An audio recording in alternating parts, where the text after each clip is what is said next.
പ്രിയമുള്ള ഡോക്ടർ മാരാർജി പ്രേക്ഷകരെ, ഞാൻ നിങ്ങളുമായി സംവേദിക്കുന്ന വിഷയം ഒരു ഗ്രഹത്തിൻ്റെ ചാരവശാലുള്ള മാറ്റമാണ്. ജ്യോതിഷത്തിൽ രണ്ട് ആചാര്യഗ്രഹങ്ങളാണ്. ഒന്ന് ദേവാചാര്യനായ വ്യാഴം, മറ്റൊന്ന് അസുരാചാര്യനായ ശുക്രൻ, ഭൃഗുപുത്രനായ ഭാർഗവൻ. ശുക്രനാകുന്നു ജ്യോതിഷത്തിൽ ഭൗതിക സുഖത്തിൻ്റെ കാരകൻ. അപലാഭോഗയാനാനി ശുക്രഹ എന്നാണ് പറഞ്ഞിരിക്കുന്നത്. അപല സ്ത്രീ, ഭോഗം ലൈഫിലുള്ള സുഖഭോഗങ്ങൾ, material part of your life. മറ്റ് എല്ലാ ആഡംബര വാഹനങ്ങളും, ആഭരണങ്ങൾ, സമ്പത്തുകൾ, കിടക്ക, ഉപകരണങ്ങൾ, കാർ തുടങ്ങി എന്തൊക്കെയാണോ ഭൗതിക സുഖത്തിന് നമുക്ക് ഉപകരിക്കുന്നത്, ഇതൊക്കെ തന്നെ ശുക്രൻ്റെ കാരക ധർമ്മങ്ങളാകുന്നു.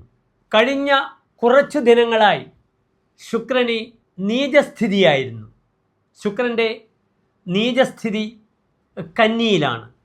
കന്നി 27-നാകുന്നു ശുക്രൻ്റെ അതിനീചസ്ഥിതി. ശുക്രൻ്റെ ഉച്ചക്ഷേത്രം മീനമാകുന്നു. അതേ രീതിയിൽ മീനം 27-ന് ശുക്രൻ അത്യുച്ചത്തിൽ പ്രവേശിക്കുന്നു. ശുക്രൻ്റെ സ്വന്തം ക്ഷേത്രങ്ങൾ ഇടവം രാശിയും തുലാൻ രാശിയുമാകുന്നു. ഇടവൻ രാശി സ്വന്തം ക്ഷേത്രം, തുലാൻ രാശി സ്വക്ഷേത്രവും മൂലക്ഷേത്രവുമാകുന്നു. അങ്ങനെ ഒരു നീചസ്ഥിതി കഴിഞ്ഞ് ദുർബലനായ ശുക്രൻ സ്വന്തം ക്ഷേത്രത്തിൽ, സ്വന്തം തറവാട്ടിൽ, മൂലം ക്ഷേത്രത്തിൽ വരികയാണ്. 1200 കന്നിമാസം 2-ാം തീയതി, അതായത് 2024 സെപ്റ്റംബർ മാസം 18-ാം തീയതി ഉച്ചയ്ക്ക് 1:45 ശുക്രൻ സ്വന്തം ക്ഷേത്രത്തിലേക്ക് പ്രവേശിക്കുകയാണ്.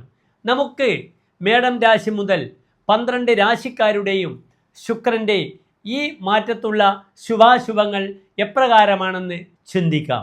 ആദ്യമായി നാം ചർച്ച ചെയ്യുന്നത് മേടം രാശിയാകുന്നു.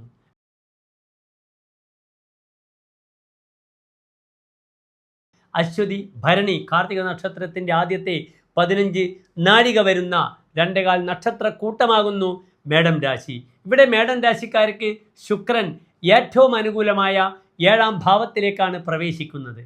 ശുക്രൻ 2 ഭാവങ്ങളുടെ അധിപനാണ്. മേടം രാശിക്കാർക്ക് 2, 7 ഭാവങ്ങൾ. 2-ാം ഭാവം എന്താകുന്നു? കുടുംബമാകുന്നു, നല്ല വാക്കാകുന്നു. ഭർത്തവ്യം അഖിലം വിത്തം വാണി ചക്ഷുശ്ച ദക്ഷിണം വിദ്യാജ വിവിധഭേദ സർവം ചിന്യം ദ്വിതീയത. താൻ ഭരിക്കപ്പെടേണ്ട ആളുകളാകുന്നു. തൻ്റെ ധനമാകുന്നു, തൻ്റെ വാക്കാകുന്നു, തൻ്റെ വലത്തെ കണ്ണാകുന്നു. പല രീതിയിലുള്ള വിദ്യകളുമാകുന്നു 2-ാം ഭാവം. അതിനാൽ ശുക്രൻ സ്വന്തം ക്ഷേത്രത്തിൽ 45 ഡിഗ്രി ബലവാനായി നിൽക്കുന്നു മേടൻ രാശിക്കാർക്ക്. അതൊരു പ്രത്യേക രാജയോഗമാണ്. പഞ്ചമഹാപുരുഷ യോഗങ്ങളിൽ രാജയോഗം ചെയ്തു നിൽക്കുന്ന മാളവ്യ മഹായോഗമാണ് ഈ ശുക്രൻ മേടൻ രാശിക്കാർക്ക് സമ്മാനിക്കുന്നത്. തങ്ങൾക്ക് ഒരു പുത്തൻ ധനസ്രോതസ് തുറക്കപ്പെടുന്നു. ധനപരമായ വിഷയത്തിൽ വളരെയധികം ഗുണം ഈ ശുക്രൻ പ്രദാനം ചെയ്യുന്നു. അതുമാത്രമല്ല, തൻ്റെ കുടുംബജീവിതം ഭദ്രമാകുന്ന ഒരവസ്ഥയും ഉണ്ടാകുന്നു. വിവാഹ തീരുമാനങ്ങൾ ഉണ്ടാകുന്നു. കുടുംബത്തിൽ പുതിയ അതിഥികൾ വരുന്നു, പുതിയ പുരുഷന്മാർ വരുന്നു, പുതിയ സ്ത്രീകൾ വരുന്നു. അതുമാത്രമല്ല, 7-ാം ഭാവം വളരെ വിശേഷപ്പെട്ട ഭാവമാകുന്നു ശുക്രനി. വിവാഹ മദനാലോക ഭാര്യാഭർത്തൃ സമാഗമാഹ ശയ്യ സ്ത്രീസത്മ നഷ്ടാർത്ഥ മൈഥുനാന്യപി സപ്തമാത്. വിവാഹം, ഭാര്യാഗൃഹം, മൈഥുനം, ഇതൊക്കെ ചിന്തിക്കുന്നു. വിദേശത്തുള്ള ഭർത്താക്കന്മാരൊക്കെ വന്ന് നല്ല ഭാര്യാസുഖം തനിക്ക് ലഭിക്കുന്ന സമയമാകുന്നു. ഭാര്യയ്ക്കും ഭർത്തൃസുഖം ലഭിക്കുന്നു. ഫാമിലി ലൈഫിൽ പ്രായേണ എഴുന്നേൽക്കുന്ന ശുക്രൻ നല്ല ശ്രേയസ്സിനെ പ്രദാനം ചെയ്യുന്നു. തനിക്ക് നഷ്ടപ്പെട്ടു എന്ന് കരുതുന്ന ധനം തിരിച്ചു വരുവാനുള്ള ഒരു സമയമാണ്. അതിനാൽ ഉപായത്തിലൂടെ തൻ്റെ ധനത്തെ വാങ്ങുവാനുള്ള കാര്യങ്ങളൊക്കെ മേടൻ രാശിക്കാർ ഈ ഒരു സമയത്ത് ചെയ്യണം. എത്ര ദിവസമാണ് ശുക്രൻ തുലാൻ രാശിയിൽ നിൽക്കുന്നതെന്ന് നിങ്ങൾ അറിയണം. 2024 ഒക്ടോബർ മാസം 12-ാം തീയതി വരെയാണ് ശുക്രൻ തുലാൻ രാശിയിൽ നിൽക്കുന്നത്. അങ്ങനെയാണെങ്കിൽ 24 ദിവസമാണ് ശുക്രൻ നിൽക്കുന്നത്.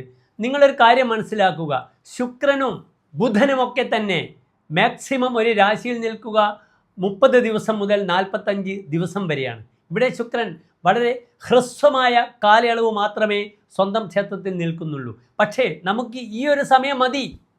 പുതിയ സ്നേഹബന്ധങ്ങൾ ഉണ്ടാകാൻ, പ്രണയങ്ങൾ ഉണ്ടാകാൻ, ഭാര്യാസുഖം ലഭിക്കുവാൻ, വിവാഹ തീരുമാനങ്ങൾ ഉണ്ടാകാൻ, വരനും വധുവും വിവാഹത്തിന് മുമ്പ് പരസ്പരം കാണുവാനും ഇഷ്ടപ്പെടുവാനും ഒക്കെ വിവാഹ നിശ്ചയത്തിനൊക്കെ ഈ മാസം വളരെ അനുകൂലമാകുന്നു. 7ാം ഭാവത്തിൽ ശുക്രൻ നിൽക്കുമ്പോൾ വരാഹമിഹിര ആചാര്യൻ പറഞ്ഞൊരു ഫലം ഇവിടെ പ്രത്യേകം പ്രസ്താവ്യമാണ്. കാരണം വിവാഹകാരകനാകുന്നു ശുക്രൻ. ശുക്രനെ കൊണ്ടാണ് വിവാഹത്തെ ചിന്തിക്കുന്നത്. പ്രിയ കലഹ അസ്തഗതേ സുരദേപ്സുഹു എന്നൊരു ഫലം പറഞ്ഞിട്ടുണ്ട്. പ്രിയ കലഹ തൻ്റെ പ്രിയയുമായിട്ട് കലഹിക്കും എന്നൊരു ഫലം പറഞ്ഞിട്ടുണ്ട്. അവിടെ പലപ്പോഴും ദാമ്പത്യത്തിൽ അന്യ സ്ത്രീകൾ കാരണം പലപ്പോഴും കലഹങ്ങൾ ഉണ്ടാകാം. സുരദേപ്സുഹു എന്നൊരു ഫലം പറഞ്ഞിട്ടുണ്ട്. സുരതത്തിൽ വളരെയധികം താല്പര്യം പ്രകടിപ്പിക്കും. കാരണം മേടം രാശി എന്ന രാശിയുടെ സ്വഭാവം തന്നെ കാമമുള്ളവനാകുന്നു മേടം രാശിക്കാരൻ. അവൻ്റെ കാമത്തെ അവൻ അടിച്ചമർത്തില്ല. ഈ സമയത്ത് സപ്രസ് ചെയ്യാൻ അവൻ അറിയില്ല. അത് വളരെയധികം അമിതമായി ഭോഗാസക്തനായി ഭാര്യയുടെ അടുത്ത്, അല്ലെങ്കിൽ ഭാര്യ തന്നോട് സഹകരിക്കുന്നില്ലെങ്കിൽ അന്യ സ്ത്രീകളിലേക്ക് തൻ്റെ കാമത്തെ അയാൾ ഉപയോഗപ്പെടുത്താൻ ശ്രമിക്കുന്ന 24 ദിവസങ്ങളാണ് മേടൻ രാശിയെ സംബന്ധിച്ചിടത്തോളം മുന്നിലുള്ളത്. കളത്രേ കളത്ര സുഖന്നോ കളത്രാത്.